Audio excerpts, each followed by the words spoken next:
Imagini, poze sau filmulețe vor fi premiate. Câștigătorul va primi un telefon mobil, iar povestea sa va fi publicată pe site. Oana Mizil este susținută de primarul general al capitalei. Sorin Oprescu a venit azi în Colegiul 20 din capitală, unde Oana Mizil candidează din partea PSD pentru Camera Deputaților. Cei doi au adunat problemele semnalate de locuitorii din Ferentari. Oane, unde ești, Oane? Oane, vreau să vă spun. m-ai chemat? Da. Zi-mi despre ce e vorba. Vreau să vă spun. De 2 luni de zile vin aici. Vorbesc cu oamenii de aici. Avem probleme grave de sănătate. Aici este hepatita B. Oameni care sunt bolnavi și nu se duc pentru că nu au acte. Nu există spitalizare pentru acești oameni. Acești oameni trebuie să fie ajutați într-un fel sau altul.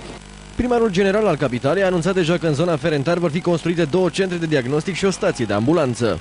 Nu va burește nimeni. Ce am discutat cu Vanghele de sprijin unul altul, o fac până la capăt. Vine și asta mică pâmbrerea voastră, vine și asta mică să am și o voce în Parlament care spun lucrurilor pe nume, e în regulă și este ok.